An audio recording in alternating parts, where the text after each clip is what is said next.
ಕೆತ್ತಿಕಲ್ಲು ಪರಿಸರದಲ್ಲೂ ಭೂಕುಸಿತ ಆತಂಕಕ್ಕೆ current cut ಆಗಿದೆ. ಮಂಗಳೂರು ಕೆತ್ತಿಕಲ್ ಗುಡ್ಡದ 12 ಮನೆ ವಿದ್ಯುತ್, ನೀರು ಎಲ್ಲವೂ ಕೂಡ ಕಟ್ ಆಗಿದೆ.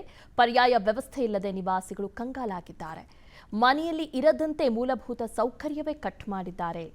ಯಾರದೋ ತಪ್ಪಿಗೆ ಅತಂತ್ರರಾಗಿದ್ದಾರೆ. ಈಗ ಕೆತ್ತಿಕಲ್ ನಿವಾಸಿಗಳು ನಿರ್ಲಕ್ಷ್ಯದ ಕಾಮಗಾರಿಯನ್ನ ನಡೆಸಿದಂತ ಇಂಜಿನಿಯರ್ ವಿರುದ್ಧ ಕಿಡಿಕಾರಿದ್ದಾರೆ ಅಲ್ಲಿರುವಂತ ನಿವಾಸಿಗಳು. ದಕ್ಷಿಣ ಕನ್ನಡ ಜಿಲ್ಲೆಯ ಕೆತ್ತಿಕಲ್ನಲ್ಲಿ ಯಾರೋ ಮಾಡಿದ ತಪ್ಪಿಗೆ ಯಾರೋ ಶಿಕ್ಷೆ ಅನುಭವಿಸುವಂತಹ ವಿಪರ್ಯಾಸ ಈಗ ಎದುರಾಗಿರುವಂಥದ್ದು. ನಾವೀಗ ಇರುವಂಥದ್ದು ಈ ಕೆತ್ತಿಕಲ್ ಪರಿಸರದ ಮೇಲ್ಭಾಗದಲ್ಲಿ. ಇಲ್ಲಿ 12 ಮನೆಗಳಿಗೆ ನೋಟಿಸನ್ನು ಜಾರಿ ಮಾಡಿದ್ದಾರೆ. ಈ ಭಾಗದಲ್ಲಿರುವಂತಹ ಎಲ್ಲ 12 ಮನೆಗಳಿಗೆ ನೋಟಿಸನ್ನು ಜಾರಿ ಮಾಡಿದ್ದಾರೆ. ಈ ಕೆತ್ತಿಕಲ್ ಪರಿಸರದ ಮೇಲ್ಭಾಗದಲ್ಲಿದ್ದಂತಹ ಎಲ್ಲ ಮನೆಗಳಿಗೂ ಕೂಡ ಈಗಾಗಲೇ ಜಿಲ್ಲಾಡಳಿತ ನೋಟಿಸನ್ನು ಜಾರಿ ಮಾಡಿದೆ. ಇಲ್ಲಿಂದ ತಕ್ಷಣ ಹೇಳ್ಬೇಕು ಅಥವಾ ರಾತ್ರಿ ಇರಬಾರ್ದು ಅಂತ ಹೇಳುವಂತಹ ನೋಟಿಸನ್ನು ಈ ಹಿಂದೆ ಜಾರಿ ಮಾಡಿತ್ತು. ಆದರೆ ಏಕಾಏಕಿ ಈಗ ಅವರ ಯಾವುದೇ ಆದೇಶ ಪತ್ರ ಇಲ್ಲದೆ ಏಕಾಏಕಿ ಅವರ ಆ ಮನೆ ನೀರು ಮತ್ತು ವಿದ್ಯುತ್ತನ್ನು ಕೂಡ ಕಟ್ ಮಾಡುವಂತಹ ಕೆಲಸ ಕಾರ್ಯಗಳು ನಡೀತಾ ಇದೆ. ಈ ಹಿಂದೆ ಮಾಡಿದಂತಹ ಅಧಿಕಾರಿಗಳ ತಪ್ಪಿನಿಂದ ಇಲ್ಲಿನ ಸ್ಥಳೀಯರು ಅಂದರೆ ಈ 12 ಮನೆಯವರು ಶಿಕ್ಷೆಯನ್ನು ಅನುಭವಿಸುವಂತಹ ಪರಿಸ್ಥಿತಿ ಈಗ ಎದುರಾಗಿರುವಂಥದ್ದು. ನಾವು ಈ ದೃಶ್ಯದಲ್ಲಿ ಗಮನಿಸಬಹುದಾಗಿದೆ. ಈ ಕೆತ್ತಿಕಲ್ ಭಾಗದ ಈ ಕೆಳಬದಿ ಅಂದರೆ ನಾವು ಈಗ ಮೇಲ್ಬದಿಯಲ್ಲಿದ್ದೇವೆ. ಈ ಕೆಳಬದಿ ರಾಷ್ಟ್ರೀಯ ಹೆದ್ದಾರಿ ಇದೆ. ಬಳಿಕ ಈ ಕಡೆ ಭಾಗದಲ್ಲಿ ಎಲ್ಲ ಭೂಕುಸಿದಾದಂತಹ ಕುರುಹುಗಳು ನಾವು ಕಾಣ್ಬೋದು. ಈ ಭೂಕುಸಿದಾದಂತಹ ಕೆಲವೇ ಅಂತರದಲ್ಲಿ ಈ ಮನೆಗಳಿರುವಂಥದ್ದು. 12 ಮನೆಗಳು ನಿವೇಶನಗಳು ಈ ಪರಿಸರದಲ್ಲಿರುವಂಥದ್ದು.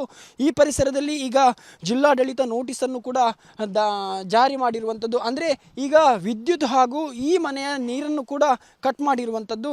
ಆದರೆ ಯಾವುದೇ ನೋಟಿಸ್ ಕೊಡಲಿಲ್ಲ ಅಂತ ಹೇಳುವಂಥದ್ದು ಇಲ್ಲಿನ ಸ್ಥಳೀಯರ ಈ ಮನೆಯವರ ಆಕ್ರೋಶವಾಗಿದೆ. ಯಾಕಂದರೆ ಈ ಹಿಂದೆ ಅಷ್ಟೇ ಕೆಲವು ಮನೆಗಳನ್ನು 2 ತಿಂಗಳ ಹಿಂದೆ ಅಷ್ಟೇ ಅವರು ಸಾಲಗಳನ್ನೆಲ್ಲ ಮಾಡಿ ಮನೆಯನ್ನು ಪರ್ಚೇಸ್ ಮಾಡಿದಿರುವಂಥದ್ದು. ಜೊತೆಗೆ ಎಲ್ಲ ಕೂಲಿ ಕೆಲಸಕ್ಕೆ ಹೋಗುವವರು ಅಥವಾ ದಿನಗೂಲಿ ನೌಕರರಾಗಿರುವಂಥವರು ಈ ಪರಿಸರದ ಜನ. ಆದರೂ ಕೂಡ ಈ ಸಮಸ್ಯೆ ಈಗ ಎದುರಾಗಿರುವಂಥದ್ದು. ಆದರೆ ಜಿಲ್ಲಾಡಳಿತ ಯಾವುದೇ ರೀತಿಯಾದಂತಹ ಕ್ರಮಗಳು ಕೂಡ ಕೈಗೊಂಡಿಲ್ಲ ಅಂತ ಹೇಳುವಂಥದ್ದು ಸ್ಥಳೀಯರ ಮಾತಾಗಿರುವಂಥದ್ದು. ಜೊತೆಗೆ ಈ ಪರಿಸರದವರು ಕಾಳಜಿ ಕೇಂದ್ರಕ್ಕೆ ರವಾನೆ ಆಗಬೇಕು ಅಂತ ಹೇಳುವಂತಹ ಸ್ಪಷ್ಟನೆಯನ್ನು ಕೂಡ ಕೊಟ್ಟಿರುವಂಥದ್ದು. ಆದರೆ ಕಾಳಜಿ ಕೇಂದ್ರಕ್ಕೆ ಎಷ್ಟರ ಮಟ್ಟಿಗೆ ವ್ಯವಸ್ಥಿತವಾಗಿದೆ ಅಂತ ಹೇಳುವಂಥದ್ದು ಇಲ್ಲಿ ಸ್ಥಳೀಯರ ಅಥವಾ ಈ ಮನೆಯವರ ಪ್ರಶ್ನೆ. ಆದರೆ ಯಾವುದೇ ನಿಟ್ಟಿನಲ್ಲಿ ಜಿಲ್ಲಾಡಳಿತ ಈ ಬಗ್ಗೆ ಈ ಹಿಂದೆ ಆದಂತಹ ಭೂಕುಸಿತ ಆಗಿರ್ಬೋದು ಅಥವಾ ಇನ್ನಿತರ ಕೆಲಸ ಕಾರ್ಯಗಳಾಗಿರ್ಬೋದು ಅಥವಾ ಆಪತ್ತಾದಂತಹ ಸಂದರ್ಭದಲ್ಲಿ ಕಾಳಜಿ ಕೇಂದ್ರ ಏನಿದೆ, ಆದರೆ ಕಾಳಜಿ ಕೇಂದ್ರ ಕೂಡ ಸರಿ ಇಲ್ಲ. ಆದರೆ ಬಾಡಿಗೆ ಅಂದರೆ 2 ತಿಂಗಳ ಮಟ್ಟಿಗೆ ಬಾಡಿಗೆಯನ್ನು ಕೂಡ ನೀಡ್ತೇವೆ ಅಂತ ಹೇಳುವಂತಹ ಮನವಿಯನ್ನು ಅಂದರೆ ಜಿಲ್ಲಾಡಳಿತ ಮಾಡಿತ್ತು ಅಥವಾ ಸರ್ಕಾರ ಮಾಡಿತ್ತು. ಆ ಸರ್ಕಾರ ಕೂಡ ಹಿಂದೆ ಭೂಕುಸಿತ ಆದಂತಹ ಮನೆಗಳಿಗೆ ಬಾಡಿಗೆ ನಿವೇಶನವನ್ನು ಜನರಿಗೆ ಕೊಡಲಿಲ್ಲ ಅಂತ ಹೇಳುವಂಥದ್ದು ಆಪಾದನೆ ಕೂಡ ಇರುವಂಥದ್ದು. ಈ ನಿಟ್ಟಿನಲ್ಲಿ ಈ ಪರಿಸರದ ಜನರು ಯಾವ ರೀತಿ ಇರಬಹುದು ಅಂತ ಹೇಳುವಂತಹ ಪರಿಸ್ಥಿತಿ ಈಗ ಈ ನೆರೆಹೊರೆಯವರಿಗೆ ಎದುರಾಗಿರುವಂಥದ್ದು. ಜೊತೆಗೆ ಈಗಾಗಲೇ ಡ್ರೋನ್ ಸರ್ವೆ ಮೂಲಕ ಇಲ್ಲಿ ಸರ್ವೆಗಳನ್ನು ಕೂಡ ಜಿಲ್ಲಾಡಳಿತ ಅಥವಾ ರಾಷ್ಟ್ರೀಯ ಹೆದ್ದಾರಿ ಇಲಾಖೆ ಕೂಡ ಮಾಡ್ತಾ ಇರುವಂಥದ್ದು. ಆದರೆ ಈ ಜಾಗದ 12 ಮನೆಯ ಪರಿಸರದ ಜನರು ಕೂಡ ಈಗ ಸಾಕಷ್ಟು ಸಂಕಷ್ಟದಿಂದ ಇರುವಂಥದ್ದು. ಜೊತೆಗೆ ಈ ಮನೆಯವರಿಗೆ ಕಾಳಜಿ ಕೇಂದ್ರಕ್ಕೆ ಕಳಿಸಿದ್ದಾರೆ. ಆದರೆ ಯಾವುದೇ ಪರಿಸ್ಥಿತಿಯಲ್ಲಿ ಕಾಳಜಿ ಕೇಂದ್ರ ಸರಿ ಇಲ್ಲ ಅಂತ ಹೇಳುವಂತಹ ಮಾತುಗಳು ಕೂಡ ಅಂದರೆ ಯಾವ ನಿಟ್ಟಿನಲ್ಲಿ ಹೋಗುವಂತಹ ಮಾತುಗಳು ಕೂಡ ಈಗ ಎದುರಾಗ್ತಿರುವಂಥದ್ದು. ಜೊತೆಗೆ ಬಾಡಿಗೆ ಮನೆಯಲ್ಲಿರಲಿಕ್ಕೂ ಕೂಡ ಇವರಿಗೆ ಸಾಕಷ್ಟು ಹಣ ಇಲ್ಲದ ರೀತಿಯಲ್ಲಿ ಈ ಮನೆಯ ಪರಿಸ್ಥಿತಿ ಅಂದರೆ ಈ ಭಾಗದ 12 ಮನೆಯವರ ಜನರ ಪರಿಸ್ಥಿತಿ ಆಗಿರುವಂಥದ್ದು. ಕ್ಯಾಮ್ರಾ ಪರ್ಸನ್ ಲಕ್ಷ್ಮಣ್ ಜೊತೆ ಆದಿತ್ಯ ದುಂಡೋಲೆ, ವಿಸ್ತಾರ ನ್ಯೂಸ್, ಮಂಗಳೂರು. ಅನುಕ್ಷಣದ ಸುದ್ದಿಗಳಿಗಾಗಿ ವಿಸ್ತಾರ ನ್ಯೂಸ್ ಯೂಟ್ಯೂಬ್ ಚಾನೆಲ್ ಸಬ್ಸ್ಕ್ರೈಬ್ ಮಾಡಿ.